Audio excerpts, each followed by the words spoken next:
Hey community, we're back and I'm Brandy B, the Community NP. And I'm Brandy G, the Community NP. And together we are B&B The Community NPs. So B, what are we going to talk about today? Today's topic is intimate partner violence. Okay. So, which... Basically, what is that? Okay, so intimate partner violence describes actual or threatened psychological, physical, or sexual harm from a current or former partner. Okay, so it doesn't have to be the person that you're with now. Right. So it could be an old partner that you had, and if they come back and they try to sexually, physically, or psychologically harm you, it can be considered intimate partner violence? Yes. Okay. And so intimate partner violence can occur among people of any gender, race, sexual orientation. So if you're in a same-sex relationship, you still can have intimate partner violence. IPV. We're going to have to shorten it. IPV. Okay, so IPV is intimate partner violence. Intimate partner violence. Okay, yes. I had to get that in my mind. Yeah. Okay, all right. So there's different types, as we mentioned. So a physical abuse is when someone physically tries to hurt you. So if I hit you, kick you, punch you, yes, that's considered physical violence. And you're going to jail. All right, I would never do that to you. I'm just kidding. And sexual violence is forcing or attempting to force somebody to have sex with you, do like sexual touching or non-physical sexual event like sexting. Okay. So, yeah. Oh, sexting too? Yeah. Okay. So basically, I'm not giving you consent. Correct. To touch me, to do all those things to me, that can be a form of violence. Yes. Okay. And then there's stalking. Okay. Yeah. Stalking is a form of intimate partner violence? Yes. Okay. Yeah. Okay. I had a stalker. Really? It was creepy. It was very creepy, but we won't get into that. Okay. So what is stalking? Like following somebody or sending them messages or making somebody feel fearful for their lives. Okay. So one of the things that I saw was it doesn't have to be the victim. It can be someone close to the person. Like it can be, I guess, a friend of the person they're stalking. So say if somebody was stalking you. But they were trying to go through you. Yeah, so that can be considered violence, intimate partner violence. Yes. Okay. And then psychological aggression is the use of verbal and nonverbal communication with the intent to harm. So like just being like verbally aggressive or using like nonverbal nonverbal communication. Yeah. I'm sorry. Okay. Brian, are you being abused?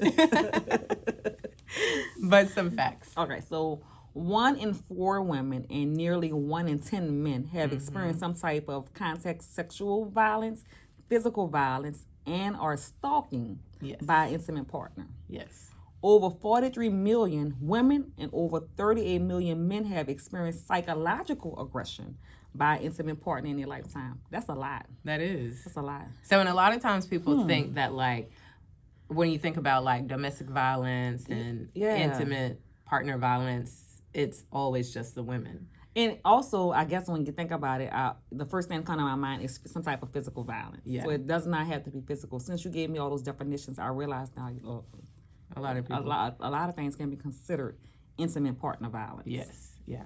So men are affected as well. Okay. So the perpetrator, which is the person that's doing the violence, can be a man or a woman. Yes. Okay. But some things you might notice, just to name a few, of the, I guess, some risk factors for the perpetrator. That's the person that's doing the violence. Yeah, the violent person. So like low self-esteem, they may have low income. They may have a high income. They may have, you don't think? Somebody is rich. And they feel superior and like controlling. Yeah. So that's another behavior, controlling behavior. They're usually, it happens more in younger people. Okay. And older guys or middle age, or women, sorry, can also, I lost my train of thought. They may be the ones that may be the perpetrator. Yeah. That's some of the characteristics of a perpetrator. Okay. And then they may be depressed. There may be somebody that's tried to attempt suicide. They may have like an antisocial personality. Maybe angry. Yeah. Maybe they were abused. Exactly. Yes. So maybe that's why they abuse other people. Or they witness intimate partner violence in like their parents or grandparents or other relationships. Okay, so some you just say some of the warning signs. They may be abusive during pregnancy, and usually they may be abusive like verbally outside the home. You know, that's some of the warning signs that somebody may be. Yeah. So I guess the risk factors are things that they may have experienced or things that they're experiencing. So then some of the warning signs are things that they may do. Right, and then some of the things that like somebody else may notice. Okay. So warning signs is like you notice that the person is verbally abusive or violent outside the home. They may be violent or verbally abusive toward their kids or other people's kids. They may escalate threats. Yeah, I'm going to kill you, or I'm going to hurt you. Abusive during the pregnancy to the pregnant woman. Let's see. They may have had a prior injury to that person that they're trying to threaten. Or they may have been violent to others in the past. Okay. Maybe like they were violent to their sibling or mom or something. They may own a weapon, especially handguns, maybe fixated with weapons or handguns. You notice that they're very obsessive and controlling in relationships. So, we notice it sometimes whenever like a couple comes to the clinic and then you ask one of them a question and the other one answers all the questions really quick, and the person you're asking kind of keeps their head down like this. So usually like when I notice something like that, I'm like, can you let her answer or let him answer the questions? Yeah. Unless there's some mental problem going on and they that's true. are not capable. That's true. So let's talk about some things that the victim can do to trigger the perpetrator. What the victim think they can do to trigger, because the perpetrator is the one that's doing the damage. So right. So the victim. I'm not trying to trigger you. Right. But some things that I might do might be a trigger to them, which is not even really. It shouldn't be a trigger. And it shouldn't be something you even have to worry about but. So if I decide to leave the relationship or move on, that can trigger the perpetrator to become more violent. Yeah. If I start seeking help, start talking to my friends, telling them, hey, such and such hit me. Yeah. They being mentally abusive to me, that may trigger. If I acknowledge that I'm afraid, like I'm afraid for my life, so that may trigger the person. If I may become homicidal or suicide. Yeah. You start trying to fight back, then that's a trigger. That could be a trigger also. If you start talking about suicidal ideations or saying you want to kill yourself, then the perpetrator gets mad. And you're like, why are you mad? I'm the one that wants to die. I know. So it's a very toxic relationship. And so we'll talk about, like resources and ways of getting out and stuff like that as well. Okay. So things let me see, the victim may do to trigger. Didn't we just say that? Yes. Okay. All right. So, but the victim should have like a safety plan. If you can't leave immediately, then develop a safety plan. So prepare an emergency kit, like have all your keys, your documents, your license, birth certificates, stuff for the kids, things that you'll need that may be hard to come back and get if you try to leave the victim. The perpetrator. Know where you want to go. So have a plan. If you could go by a family member or a friend. If not, find out what shelters are close by, or you may be able to go into a shelter if it gets that bad. Because there are domestic violence shelters that that you can go to, and they're in a discreet location. So we call them safe homes. Yeah. Yeah. Okay. Yeah. Have like a little signal for family and friends or neighbors to know when to call 911. Yes. So you gotta communicate with somebody. You just can't let it happen, because you're gonna end up getting hurt or killed. And I here recently there has been so many cases of like women being killed by their partner, and it's devastating, because there should be boundaries. People shouldn't feel threatened in relationships or past relationships. Like, you got to be able to say, we're not going to be together. Let's move on. Yes. Yep.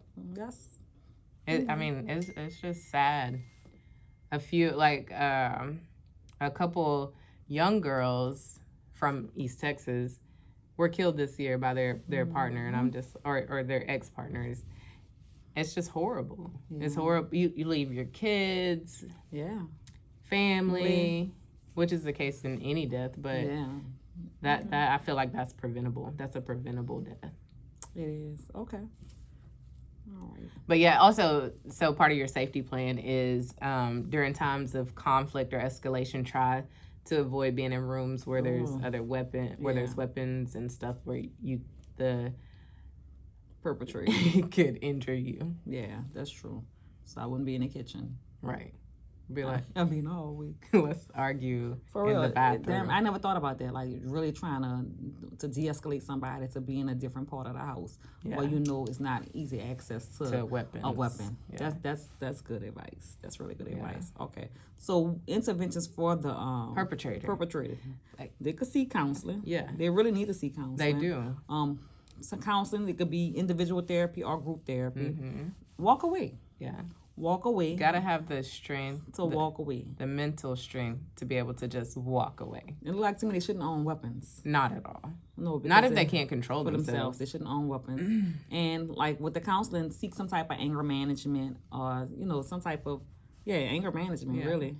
Because if you getting that, if you feel as though you want to harm somebody mentally, physically, Yeah, and it's probably like we said before, they're dealing with something. Like a lot of times, they've seen intimate partner violence with their parents or in other relationships, and so they're trying to. I think that usually they're like, I don't know, they're trying to cope with some type of trauma. Okay. All right. So what? So we talked about everything the perpetrator should do. What about the person that's the victim? The victim. Mm-hmm. So what are some things that they can do? Or they can look for? So some of the local resources, and this is pretty much nationwide. Okay. Hospital programs, community hotline, shelters. We talked about that. The group support, legal aid. Okay. Social workers can help. And then what else? What else can help? Well, talk to us. Talk to your primary care provider. Because that can lead to them getting a behavioral health referral, maybe speaking to a mental health provider. And, we know that our mental health providers are good with providing resources to different programs. Because they usually have that social work type kind of background. Yep, so that's some of the things that they can do. What else? And then there's the national resources like National Domestic Violence Hotline, the National Sexual Assault Hotline, National Teen Dating Abuse Hotline. Okay. And we'll talk about, it's called something else, but it's basically intimate partner violence in adolescence. Okay. Because these young kids' relationships can get pretty toxic as well. Yes. Especially with all the social media, That's huge. A lot of bullying on those platforms. Okay. So it's a very serious topic. It is. The thing that you really want to know is that there are a lot of resources out there in your community. Yeah. If you got Google some of the resources. You can always, they can always DM us or text us or send us an email if you're looking for some resources. We don't mind helping find some resources. And your information is protected. Like we're not about to give your information out to anybody. We're not going to put you in any type of danger or anything like that. But we want you to feel safe. Yes. And so just reach out to us. Okay. And if you're looking for a new primary care provider, don't forget, hop on our website. The Community NPs. .org. That's our website. We're accepting appointments. We have weekend appointments, early morning appointments, late afternoon appointments. For those who, we know you guys have a busy schedule, so therefore we made it flexible. We're doing both virtual, and we also virtual for the state of Texas, and we also have some home visits for those living in the DFW area. Yes. So check us out. Yeah, all cash pay right now. But we're working on insurances. Yeah. Yes. for that. We're working on insurances. Yes, we are. Yes, we are. So, B. Disclosure. Okay, so the disclosure. Oh, she make me do this every week. Every week. All right. So just know that this information is just educational information for you and your family to share with a family or member or a friend. It does not take the place of your primary care provider, period. No, at all. We still want you to come and see us or whoever you're seeing. And where can they find us? Again, you can find us on our website, thecommunitynps.org, Facebook, Instagram, our YouTube channel. All these videos are on our YouTube channel. Some are on our website. So look back. There's so many topics. Yes. I don't even know. Last time I counted, I think we're at 35 or some videos. Crazy. We've been doing this for a year. Yep. And it's been going well. I know. Yeah. It's growing. Yeah. So we're excited. We're excited about being out in the community. And teaching you guys how to take care of yourselves. Yes. And we're just trying to grow our community. Yes. And why do we do this? Because community is our beauty. Bye, y'all.